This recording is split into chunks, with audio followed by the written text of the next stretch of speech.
নমস্কার, আপনারা দেখছেন গ্লোব টিভি, সবার পাশে সবার সাথে। গ্লোব নিউজ নিয়ে এখন আমি সুপর্ণা রয়েছি আপনাদের সঙ্গে। এক নজরে দেখে নেব আজকের বিশেষ খবর। ব্যাংক শাখায় ডাকাতির চেষ্টা। কালী মন্দিরের দায়িত্ব পেল হালদার পরিবার। সৌগত রায়ের প্রচারে মুখ্যমন্ত্রী। রামকৃষ্ণ মিশন আশ্রমে যুব সম্মেলন। ভেঙে পড়ল গাছের ডাল।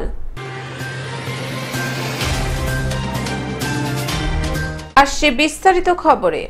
ব্যাংক শাখায় ডাকাতির চেষ্টা। শূন্যে একাধিক রাউন্ড গুলি চালিয়ে ব্যাংকের শাখায় ডাকাতির চেষ্টা চালালো একদল দুষ্কৃতী। মালদার ভূতনি থানার হরিশ্চন্দ্রপুর এলাকার ঘটনা। গভীর রাতে একদল দুষ্কৃতীর ডাকাতির চেষ্টা। হাতে বন্দুক নিয়ে একাধিক রাউন্ড গুলি চালিয়ে দাপিয়ে বেড়ায় এলাকায়। ওই এলাকায় রয়েছে রাষ্ট্রায়ত্ত ব্যাংকের একটি শাখা, পাশাপাশি রয়েছে জুয়েলারির দোকান, আর সেইগুলোতেই ডাকাতির ছক ছিল বলে প্রাথমিকভাবে অনুমান করছেন পুলিশ। তবে পুলিশের তৎপরতায় বিফলেই যায় ডাকাতির চেষ্টা। পুলিশের হাতেও ছিল বিপুল পরিমাণ আগ্নেয়াস্ত্র ও গুলি। ঘটনাকে ঘিরে আতঙ্কের পরিবেশ সৃষ্টি হয় এলাকা জুড়ে। আওয়াজ হলো রাস্তাতে, আমরা সবাই উঠলাম, ছাদে উঠলাম। ছাদে দেখলাম, দেখতে পেলাম ৬-৭ জনকে বন্দুক নিয়ে আছে হাতে। ঠিক আছে, তো সেরকম ওরা ক্ষতি করতে পারেনি। ফায়ার টায়ার করে আবার এদিক ওদিক দেখে থেকে আবার চলে গেছে ফায়ার টায়ার করে। ক রাউন্ড গুলি চলেছে? 5 রাউন্ড। আচ্ছা, কতজন ছিল? 7 জন। মুখে গামছা বাঁধা ছিল আর কালো ড্রেস পরেছিল। কি ছিল তারা? এটা তো আমরা বুঝতে পারছি না, এখন সব আতঙ্কে আছি। মালদা থেকে অভিষেক দাসের রিপোর্ট, গ্লোব নিউজ। কালী মন্দিরের দায়িত্ব পেল হালদার পরিবার। হুগলির তারকেশ্বরের তেঘুরি কালী মন্দিরের দখল নিয়ে আদালতের নির্দেশ। প্রায় 1 মাসের নিত্য পুজো ও বাৎসরিক পুজোর দায়িত্ব পেল হালদার পরিবার। হুগলির তারকেশ্বরের তেঘুরি গ্রামের প্রায় 200 বছরেরও প্রাচীন কালী মন্দিরের দখলকে ঘিরে গন্ডগোলের বিষয়ে সাময়িক নির্দেশিকা জারি করল আদালত। চন্দননগর মহকুমা আদালতের নির্দেশে চলতি মাসের 21 ও 24 তারিখ দুটি নির্দেশিকা জারি হয়। নির্দেশিকায় 19 জুন 2024 পর্যন্ত হালদার পরিবার নিত্য পুজো ও বাৎসরিক পুজোর দায়িত্ব পালনের অধিকার পেল। আদালতের নির্দেশে এর সাথে আরো জানানো হয়েছে, এই প্রক্রিয়া সম্পূর্ণ করার জন্য সংশ্লিষ্ট থানা নজর রাখবে। এই বিষয়ে তারকেশ্বর থানাকেও নির্দেশ পাঠিয়েছে আদালত। আজকে 2021 সাল থেকে আমাদের এই পূজা করতে দিচ্ছিল না, মন্দিরে উঠতে দিচ্ছিল না। গ্রামবাসী সবাই জানে, গ্রামবাসীদেরকে ভুল বোঝানো হচ্ছে। তারা জানে না, এই যে 8-10 জন ব্যক্তি খালি ভুল বোঝাচ্ছে, আর কেউ নয়। গ্রামবাসীরা প্রত্যেকেই জানে যে আমাদের হালদার পরিবারের থেকেই নিত্য পূজা হয় এবং বার্ষিক পূজায় অংশগ্রহণ করে। এটা সমস্ত গ্রামবাসী লোক জানে। আজকে মহামান্য আদালত আমাদের সুবিচার দিয়েছেন, সত্যের জয় তো হবেই। আমরা অবশ্যই পুলিশ প্রশাসনের সহযোগিতা আমরা সবসময় চাইছি। মহামান্য আদালত তো সেটাই আমাদেরকে বলেছেন, পুলিশের সহযোগিতা নেবেন। এবং আমরাও চাই পুলিশ শুধু নয়, আমাদের যে স্থানীয় যারা আছে এবং সকল গ্রামবাসীরও সহযোগিতা আমরা চাই। এই বিষয়ে হালদার পরিবার সাংবাদিক সম্মেলন করে বিষয়টি জানিয়ে দেন। তারা জানান, বর্ধমানের রাজার কাছ থেকে সেবায়েতের দায়িত্ব পাওয়ার সমস্ত নথি আদালতে জমা দেওয়ার পর আদালত এই নির্দেশিকা জারি করেছে। সত্যের জয় একদিন হবে, এই আশাই আমাদের ছিল। আশা করি দ্রুত স্থায়ীভাবে এই নির্দেশিকা জারি হবে। যদিও হালদার পরিবারের বিরোধীদের কাছ থেকে কোনো প্রতিক্রিয়া পাওয়া যায়নি। তেঘরি কালী মন্দিরের যে মামলা, যেটা দীর্ঘদিন ধরে চলছিল, এর আগে দেওয়ানি নিম্ন আদালতে মামলাটা ডিসমিস হয়েছিল। সেই ডিসমিসাল অর্ডারের এগেন্স্টে আমি সিভিল জাজ সিনিয়র ডিভিশন চন্দননগর আদালতে আপিল মামলা দাখিল করি। আপিল মামলার নাম্বার হচ্ছে 41/2024।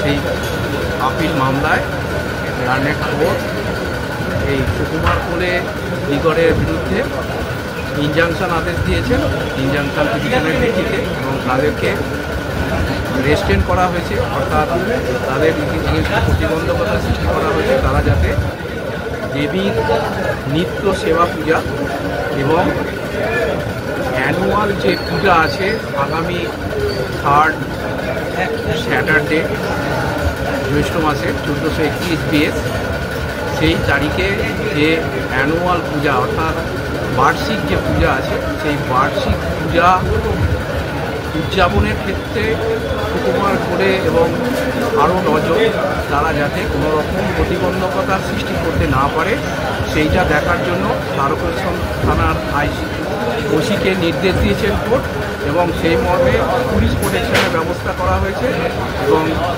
ওসি তারকেশ্বর কেসকে ইনজাংশন আদেশ যথাযথভাবে পালন করার জন্য আদালত নির্দেশ দিয়েছে। হুগলি থেকে কৌশিক ঘোষের রিপোর্ট, গ্লোব নিউজ।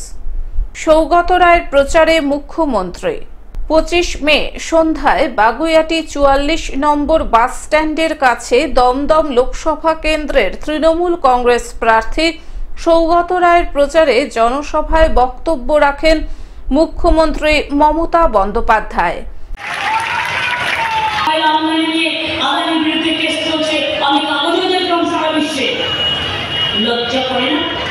লজ্জা ঘৃণা ভয় তিন থাকতে হয়, পিঠে দিয়েছে কুলো আর কানে দিয়েছে তুলো, আর জনবাড়ির গ্যারেন্টির নামে মিথ্যে কথা বলে মানুষকে ধরে দিল, আর সবাইকে জেলে করলো, সবাইকে অ্যারেস্ট করলো, সবাইকে সিবিআই ডাকলো।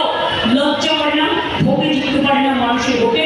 আজকে মন্দিরে আবার এই গুন্ডাটা গুন্ডামি করেছে, আবার ওই মন্ত্রটা কাল মন্ত্রটা আমাদের যে মেম্বারটাকে খুন করেছে, খুন করিয়েছে আমাদের সব ভোটারদের খুন করিয়েছে যারা ভোট করায়।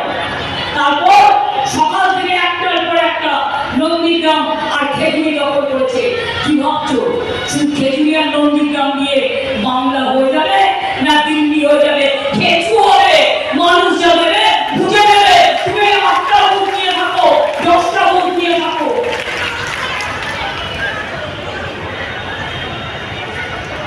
সন্দেহ দেখলেন তুই মিথ্যে কথা বলে চক্রান্ত করলো, আর সারা বাংলার মাথা হেট করে দিল সারা বিশ্বের সামনে।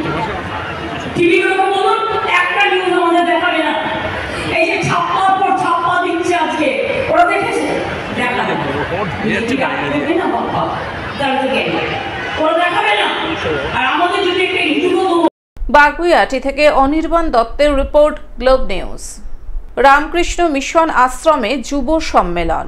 স্বামী বিবেকানন্দের আদর্শ তুলে ধরতেই যুব সম্মেলন জলপাইগুড়ি রামকৃষ্ণ মিশন আশ্রমে। জলপাইগুড়ি রামকৃষ্ণ মিশন আশ্রমের বাৎসরিক অনুষ্ঠানকে কেন্দ্র করে শুক্রবার সকাল থেকে বিভিন্ন অনুষ্ঠানের আয়োজন করা হয়েছিল। বাৎসরিক অনুষ্ঠানের সূচনাতে এদিন যুব সম্মেলন অনুষ্ঠিত হয়েছিল রামকৃষ্ণ মিশনের প্রাঙ্গণে। জলপাইগুড়ি জেলার বিভিন্ন জায়গা থেকে ছাত্রছাত্রীরা অংশগ্রহণ করে এখানে। মূলত ছাত্রছাত্রীদের মধ্যে মানসিক চেতনার পাশাপাশি স্বামী বিবেকানন্দের আদর্শ মেনে চলার জন্যই এই যুব সম্মেলন বলে জানিয়েছেন জলপাইগুড়ি রামকৃষ্ণ মিশন আশ্রমের সম্পাদক শিব প্রেমানন্দজি মহারাজ। এছাড়াও এর পরের দিন বিভিন্ন অনুষ্ঠানেরও আয়োজন করা হয় এখানে। রামকৃষ্ণ মিশন জলপাইগুড়ি প্রত্যেক বছরের মতন অ্যানুয়াল সেলিব্রেশন অর্গানাইজ করেছে 24th, 25th, 26th মে। আমরা এবছর নর্মালি আমরা মার্চ মাসে এপ্রিল মাসে অর্গানাইজ করি, কিন্তু এবছরে জেনারেল ইলেকশন থাকার জন্য আমরা একটু দেরি করে মে মাসে অর্গানাইজ করেছি। তো আজকে যে প্রথম দিন যুব সম্মেলন, স্টুডেন্টস কনভেনশন, यूथ और स्टूडेंट्स के लिए कन्वेंशन, यूथ कन्वेंशन আমরা বলি। 700 লোককে নিয়ে এটা यूथ कन्वेंशन অর্গানাইজ করা হয়েছে। আগামীকাল ডিওটি কনভেনশন আছে সকালবেলা, মোর দেন 600 ডিওটি পার্টিসিপেট করবে, রেজিস্ট্রেশন হয়েছে। আর আজকে 5:30টা থেকে রাত 9টা অবধি cultural programme, lecture, classical bhajans এগুলো সব থাকবে। আগামীকালও 5:30 থেকে 9টা অবধি সন্ধ্যাবেলা ওপেন টু অল, সবাই আসতে পারে ওতে। আর পরশু সানডে 26 সকাল ভোর 4টে থেকে আমাদের প্রোগ্রাম শুরু হবে। মঙ্গল আরতি, বিশেষ পূজা, পুষ্পাঞ্জলি, হোম, প্রসাদের ব্যবস্থা, তারপর ভজন আছে, লীলা গীতি আছে, বাউল গান আছে, কালচারাল প্রোগ্রাম আছে, তারপরে পেট্রোটিক টিউনস আছে, মানে প্যারামিলিটারি, এরকম সারাদিন ব্যাপী এই অনুষ্ঠানটা থাকবে। ওপেন টু অল, সবাই পার্টিসিপেট করতে পারে। আমাদের এই প্রোগ্রামগুলি করার উদ্দেশ্য হচ্ছে ইউথরা স্বামী বিবেকানন্দের আদর্শে উদ্বুদ্ধ হয়ে মানুষ হতে পারে। একজন মানুষ যদি উনি ডাক্তার হন, ইঞ্জিনিয়ার হন, পুলিশ হন, পলিটিশিয়ান হন, উনি যদি আদর্শবান পলিটিশিয়ান, আদর্শবান ডক্টর, আদর্শবান টিচার যদি হন, তাহলে দেশের কল্যাণ হবে। স্বামী বিবেকানন্দ বারবার বলছেন, they alone live who live for others. ওরাই একমাত্র জীবিত আছেন যারা অপরের জন্য জীবনটা ধারণ করেছেন। জলপাইগুড়ি থেকে সায়ন সেনের রিপোর্ট, গ্লোব নিউজ। ভেঙে পড়ল গাছের ডাল। ঘূর্ণিঝড় রেমালের প্রভাবে মালদা জেলা প্রশাসনিক ভবন চত্বরে ভেঙে পড়ল গাছের ডাল। অল্পের জন্য রক্ষা পেলেন প্রশাসনিক ভবনের চত্বরে থাকা দোকানদার থেকে সাধারণ মানুষ। ডালটা ভাঙা ছিল, তারপরে আর একটা ডালের উপর পড়ে হঠাৎ মানে দুটো ডাল ভেঙে পড়ে গেছে রাস্তার উপরে। দোকান আছে ভাই। এই গাছটা কোথায় হয়েছে? ডিএম অফিস থেকে? হ্যাঁ, আপনি তো নিচেই ছিলেন এখানে? হ্যাঁ, দোকানে ছিলাম, পালিয়ে গেছিলাম ভয়ে। দোকানের উপরে পড়েছে, বেঁচে গেছি আমি। আহত হয়ে যেতে পারতেন তো? হ্যাঁ, ওরকম হয়ে যেত, থাকলে বড় ক্ষতি হতো। মালদা থেকে অভিষেক দাসের রিপোর্ট, গ্লোব নিউজ।